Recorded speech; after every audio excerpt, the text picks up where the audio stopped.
Good evening, everyone, and welcome to our session tonight on scholarships and financial aid. My name is Leanne Murphy, and I'm happy to be here tonight. I am the manager of admissions at Acadia University and play a pretty large role in the scholarship process at Acadia.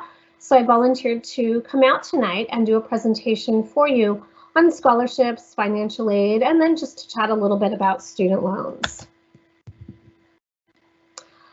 I don't know if any of you have applied yet. I hope so, because we do have a lot of scholarships. Our entrance scholarship program is part of $4 million that we award annually each year to our incoming and our current students. And the nice part about our process is that every single application that comes into Acadia is first reviewed for admission, and then we assess your application for scholarship consideration. So there's really nothing you have to do at that initial stage. You just have to submit that admission application. If I could see you all, I would say how many of you have applied, but I can't. So I'm just going to assume you've all applied already.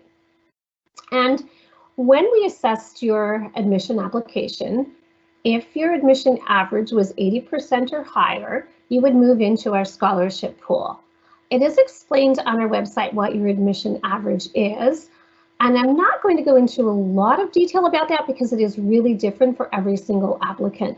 If you applied to take engineering at Acadia, that average would include pre-calculus, English, chemistry, and 2 of your other grade 12 courses, or a combination of predictors, because right now you probably don't have any grade 12 grades.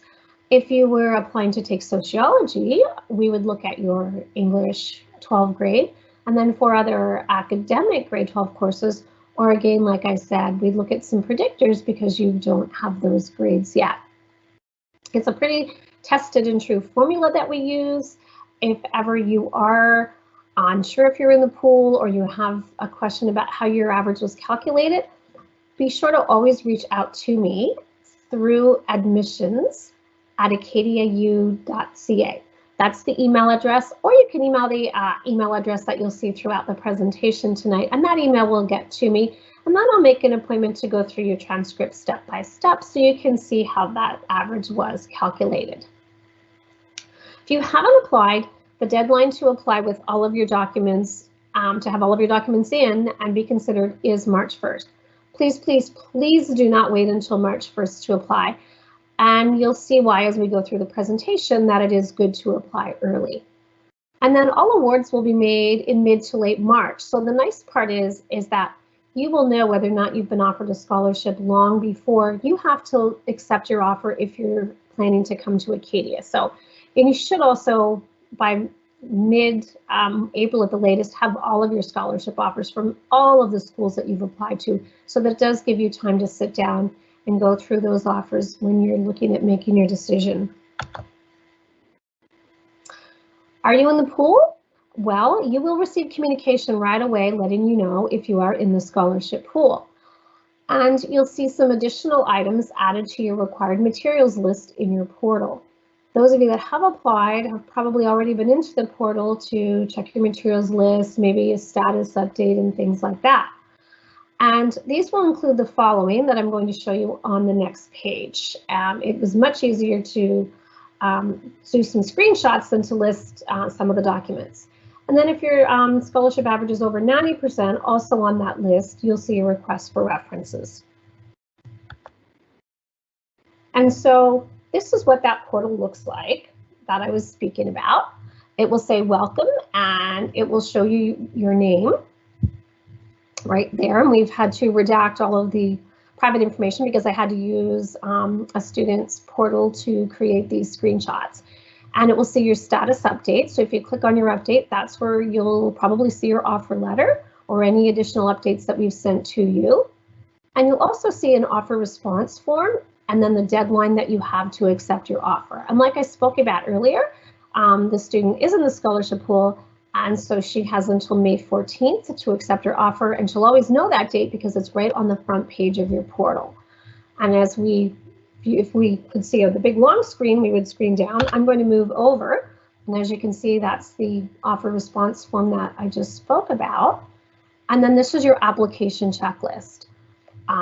This student went to grade 11 or grade 10 and 11 at one school, and then she transferred and now she's at another high school for grade 12. And so we asked for her final high school transcript from her grade 10 and 11 school. And now we're looking for we've also received the transcript from her current school. And again, that transcript will not have any grades on it, but it lets us know if she's taking the correct courses for the program that she applied to. We're asking her for her final official transcript, and we know that that's not available until June. But again, it's on that checklist, so you know that once June arrives and you get your final transcript, we will need a copy of that. And then you also have a scholarship checklist. So we're looking for an entrance scholarship application form. We're looking for a mid-year transcript. So that's the transcript that we'll use for all of the grade 12 grades that you have so far. And that's the transcript that comes out right after you finish your exams. Usually you'll finish exams in January, and that transcript is available probably by about the 9th or 10th of February. Optional is a scholar bursary form, and we'll talk about that a little bit later. The nice part though is if you click on anything that's in blue with an underline, you can click on that and that will take you directly to that form. Then over on the other side, links, the financial info link, that will take you to the financial aid website and the financial and scholarship website. And that's where a lot of additional information about this process, those forms and things like that can be found.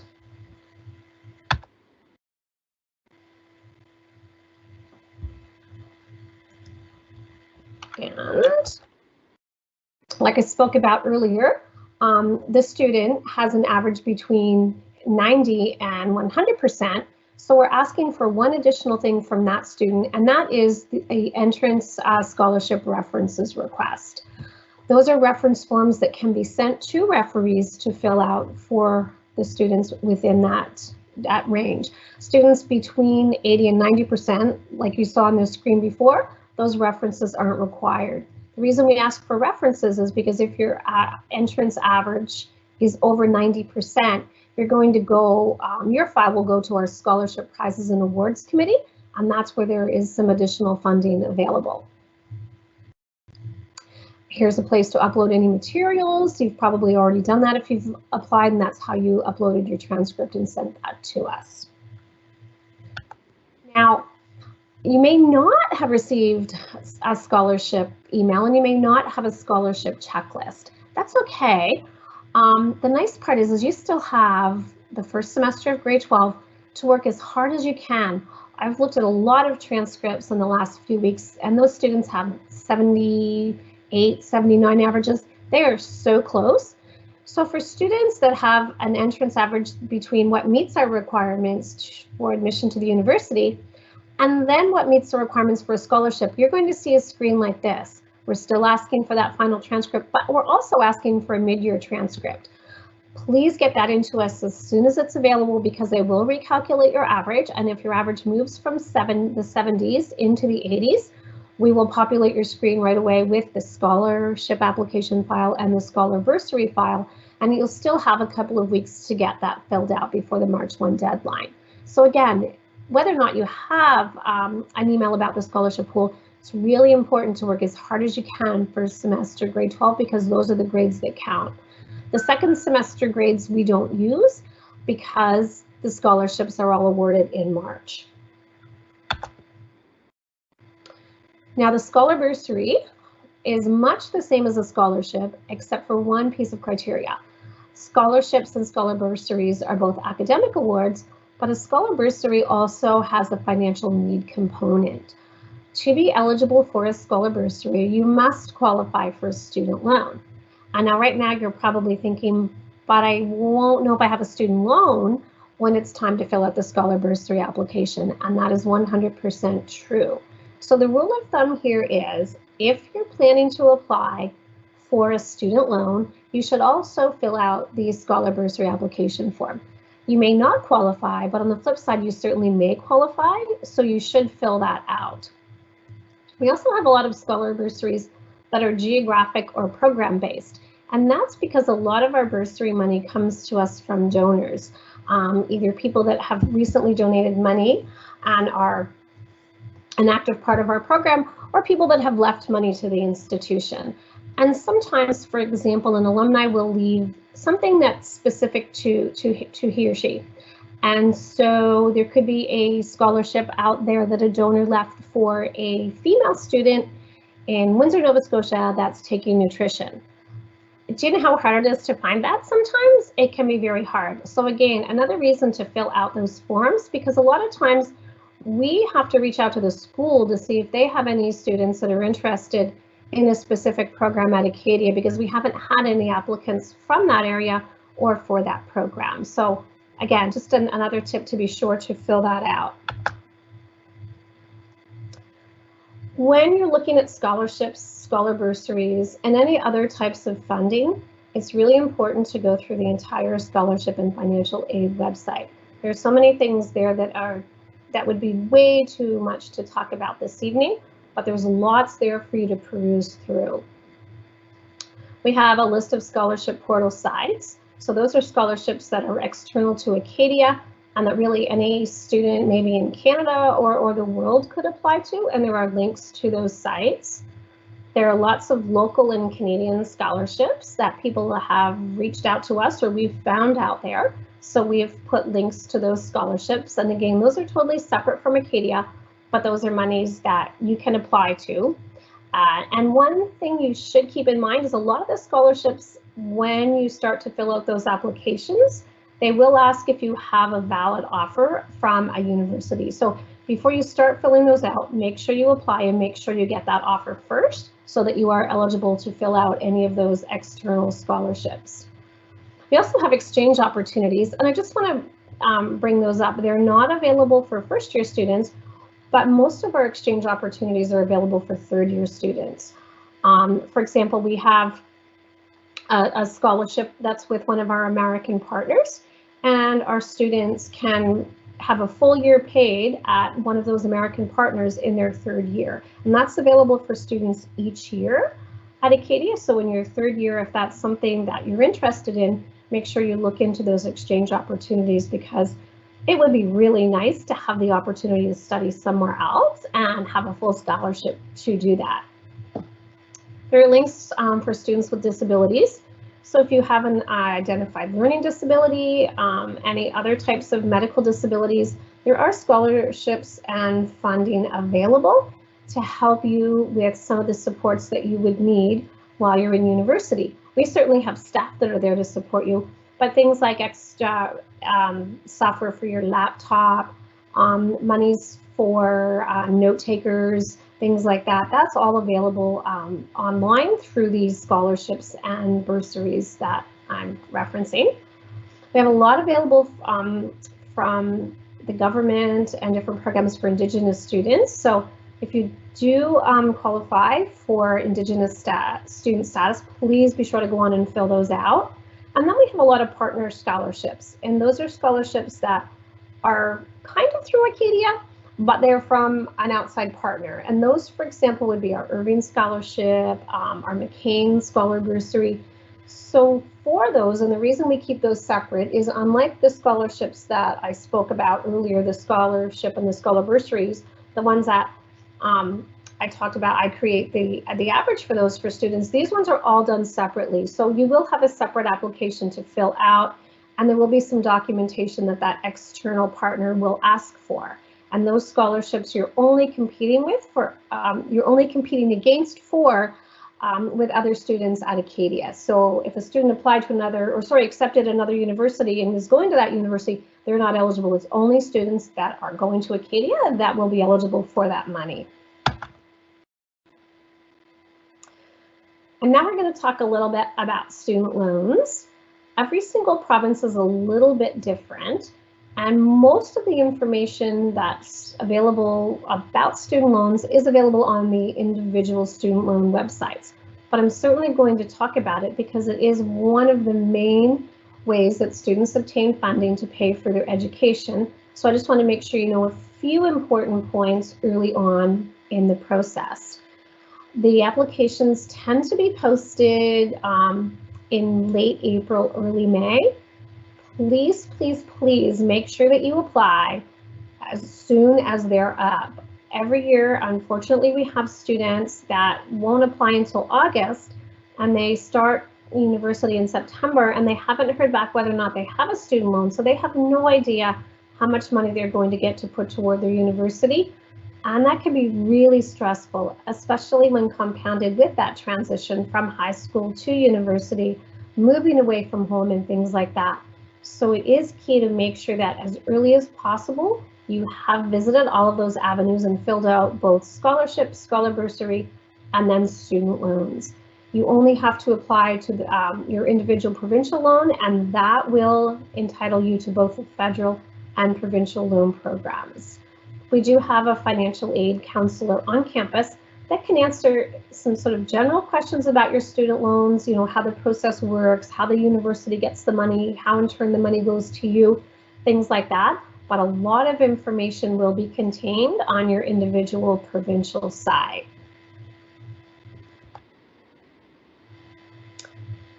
And then just a few tips for you as you are starting to financially plan for university. And that is apply early. Apply for admission early. You will see that list that I showed early on in the presentation, and that's going to let you know what documents you need right away, so you have lots of time to fill those documents out. You don't want to apply, you know, February 26th and only have 4 days to do that. And when you fill those forms out, you don't have to fill it all out and submit it. You can take your time and save it and go back to it, because it is key on those scholarship application forms to include every single piece of information. We're always brought up and told to be very humble about our accomplishments. That scholarship and scholar bursary application is not a time for you to be humble at all. That application form is going to be what differentiates you from all of the other students applying for scholarships. So every single person has to tell us everything, because it can be one simple thing like you know, volunteering in a senior's home or being the vice president of your student council, those types of extracurricular activities. If you all have the same average, those are the pieces of information that are going to determine who gets a higher amount of money. And also talk to your school counselor and your parents about additional opportunities. There are lots of service groups in each town, like Lions clubs and legions, that have scholarships or scholar bursaries for students in their local area. And there are also towns that have foundations that students can apply to obtain monies for university. Talk to your parents. There are a lot of organizations and corporations where your parents may work that have a scholarship program. Some have one scholarship that all of the employees' children compete for, and others have quite a few scholarships. So talk to both of your parents and see if there's anything available through their workplace. And if you're unsure about scholarships, an important tip is apply anyway. It's better to fill out 10 applications that you're not sure if you qualify for than to not fill any of them out, and then maybe you would have qualified and you've missed out on money. It's not much time out of your life to fill those out, and it could certainly be worth a lot of money to you in the end. And then the last tip is really important. A lot of students sometimes forget because we all get inundated with email, but really watch for Acadia emails. That's where we're going to send you all of the information about scholarships, about next steps in the admission process, about activities going on, and things like that. So staying in the know and reading those emails is going to help you as you go through the process.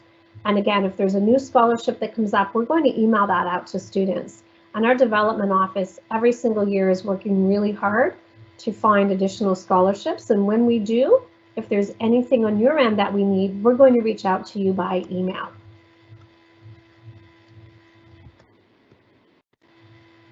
Here's some contact information for the Scholarship and Financial Aid Office.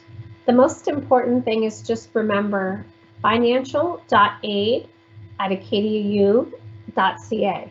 Don't worry about writing this down, because if you think back about 10 slides ago, where we were looking at your materials list, over on the right-hand side, there's that link to the financial aid website, and that in turn will link you directly to this information. And it's the same with admissions. If you have any admission questions, be sure to just email the word admissions@acadiau.ca. But you can also link to us through that materials page in your portal. I know I gave you a lot of information in a short period of time. So what I want to do now is really the important part of the evening. And I want to know what types of questions you have so that we can make sure that all of those questions are answered. And if you're unsure about asking a question, please don't be unsure and please ask, because there are probably 3 or 4 other people on this call that have the same question. So Connor, do we have any questions? Anybody click? Yeah, hi Lance. So someone asked, how do transcripts work if you are an IB? Okay, most schools send me IB predicted grades. Others don't, and they just send me a transcript with numerics. So it will say maybe, IB grade 11, English, you had 95. So that's the transcript I'll use. If you have both, though, if you have the numeric school grades and you have the IB predicted grades, I'll use the grades that are in your favor. Someone else asked, will mid-year grades also be used if they push the average over 90%, allowing access to additional scholarships? Yes, that's a very good question. So if your average is 89.9 right now, you're in what we call the first tier, and so we're not asking for those endorsement forms. But once I get that transcript from you in February, if you've moved up to even a 90, I'll add those, or I won't do it, but our amazing system will automatically add those endorsement forms, and you will go to the Scholarship Prizes and Awards Committee. Someone asked, what do we need to fill out if we have a parent who went to Acadia and want to take advantage of the alumni bursary? That's another good question. Okay, so what you're going to do is you're going to have your parent go on to the Acadia alumni website, and on that website there is a link to the alumni tuition discount, and they'll be asked to fill in a little bit of information, and then they'll just submit that form, and then you will see that money off of your student account in September. Someone asked or mentioned that they have 4 semesters instead of 2 due to COVID. How will that affect their mid-year grades?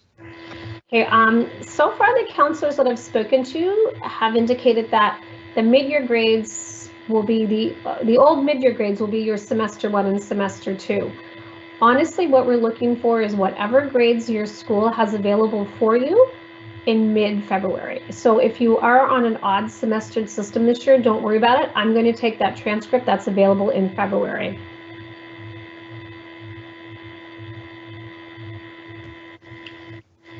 No other questions right now at the moment. I'm not sure if you wanted to wait a sec or two. Sure. Those were all really good questions. So if you think of anything else, be sure to ask. If you have anything about how we calculate your average, things like that.